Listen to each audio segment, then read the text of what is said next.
Lors de notre arrivée sur la zone d'intervention, si les forces de l'ordre ne sont pas là pour sécuriser la zone, on essaye au maximum de sécuriser le véhicule accidenté avec tout d'abord notre camion, puis si nécessaire avec des barrières. De cette façon, les différents autres véhicules comme les EMS et les garagistes peuvent intervenir en se plaçant devant le véhicule accidenté en toute sécurité. Une fois cela fait, on immobilise le véhicule au moyen de nos cales ou stabilisateurs afin d'éviter tout mouvement préjudiciable pour les victimes lors de la manœuvre de désincarcération, puis lors de la manœuvre de dégagement des victimes. Enfin, on procède ensuite à l'extraction de la batterie de la voiture afin de couper tout circuit électrique et d'être sûr de l'arrêt total du véhicule. Cela permet de limiter les départs de feu liés à d'éventuels courts-circuits. Cela nous protège aussi lors de la découpe des parties du véhicule pour sortir les victimes. On découpe les éléments nécessaires à l'extraction des victimes. Dans la plupart des cas, ce sont les portes, afin de créer un accès aux victimes pour les médecins. On demande bien souvent aux personnes de se protéger le visage pour éviter les éclats de verre éventuels. Il ne nous reste plus qu'à donner au garagiste la batterie, retirer notre matériel de calage afin que le véhicule puisse être monté sur le plateau. On continue de sécuriser jusqu'au départ de toutes les personnes intervenant sur l'AVP. Est-ce que, Y vous va. pourriez aussi, nous préciser, madame Laplace, Oui. le comportement à adopter lorsqu'on est témoin, heu, d'un AVP? Alors, lorsque vous êtes témoin d'un AVP, vous pouvez faire un message tout d'abord au LSFS. Préciser aussi éventuellement la nature du terrain, c'est-à-dire que si vous êtes en montagne, c'est important de nous le préciser afin qu'on puisse adapter le véhicule à utiliser pour venir vous chercher. Et surtout, le maître mot, c'est rester en sécurité. Ne tentez rien de dangereux, mettez-vous en sécurité, comme par exemple, attendez sagement l'arrivée des secours derrière les barrières de sécurité sur l'autoroute, par exemple. Voilà, le but, c'est de ne pas créer un suraccident. Voilà, c'est à peu près tout. Si un autre petit message, si jamais vous êtes sur la freeway et que la circulation devient difficile, n'oubliez pas que vous pouvez toujours, appeler, la SASP pour, ralentir la circulation et ainsi, prévenir, les carambolages successifs, à l'arrière de l'AVP. Très bien. Merci beaucoup. Et de rien, bonne journée à vous. Bonsoir madame Nostal.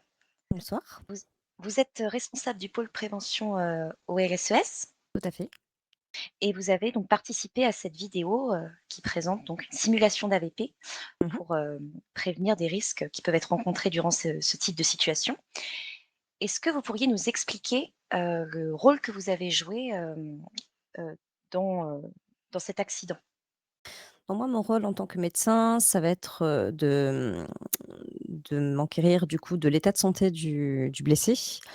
Donc voilà, nous déjà quand on arrive, on essaie de se mettre, enfin le plus loin possible du coup au niveau des véhicules, enfin voilà, pour éviter de faire des suraccidents et d'éviter de blesser d'autres personnes.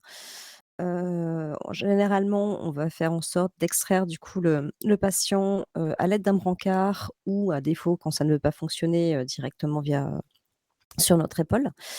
On met toujours la personne en sécurité, donc sur le trottoir ou voilà, en tout cas, on évite d'être au milieu de la route. On se met souvent, hein, du coup derrière l'ambulance et là, on va se mettre à ausculter le patient, voir s'il a été blessé. De toute façon, les airbags généralement font toujours quelques petits chocs, donc voilà, ça peut être souvent au niveau du torse, parce que, bah, il y a la ceinture, il y a l'airbag. Ça peut être au niveau des mains, au niveau des pieds en fonction de comment, on est projeté avec l'accident. Voilà, donc souvent on va donner, quelques petits antidouleurs ou mettre une poche de glace. Les dégâts sont quand même beaucoup plus minimes maintenant avec un airbag, que par rapport à ce que c'était avant, clairement. Par contre, voilà, souvent on fait appel à nous et on vient directement, sur les AVP. Par contre, il arrive que parfois, les blessés, ont des voilà, ont très peu mal ou se sentent, pas assez bien, mais on va dire assez, pas assez sonnés, pour faire appel à nous et viennent souvent après coup, du coup, à l'hôpital et du coup, n'appellent pas forcément les médecins directement. Très bien. Bah, merci beaucoup, pour cette explication. Mais je vous en prie. Bonsoir madame Go. Bonsoir. Merci beaucoup de participer à cette vidéo de prévention, des risques, durant un AVP. Pas de souci. On aurait souhaité connaître, votre rôle, heu, en cas d'accident. Alors, en cas d'accident, nous, le Béniz, généralement, on arrive en second, sur les AVP. On peut arriver parfois aussi en premier, parce que les gens, nous appellent assez rapidement, généralement, sur les accidents. Si on arrive en premier, on sécurise, la voiture. Donc on met généralement la dépanneuse en opposition, on installe des barrières, le temps d'attendre, les pompiers. Et si on arrive en second, les pompiers ont déjà sécurisé la zone, donc on se met en aval de la circulation pour éviter les accidents ou, on encadre la voiture avec la dépanneuse et on attend, les docteurs si c'est nécessaire.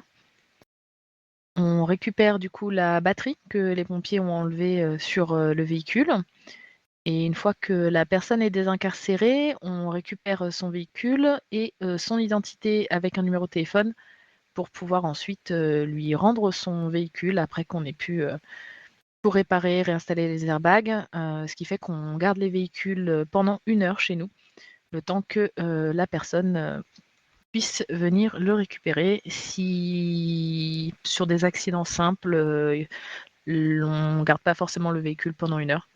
Ça va dépendre un peu du type d'accident, mais les airbags, c'est toujours comme ça. Merci. Et est-ce que vous auriez, des conseils, pour les personnes qui seraient, témoins, d'une AVP, co de sur la bonne manière de réagir? La bonne manière de réagir, ça va être, dans un premier temps de se mettre en sécurité. Parce que, les gens sur, les accidents, n'arrêtent pas forcément, de conduire, donc il y a souvent des suraccidents.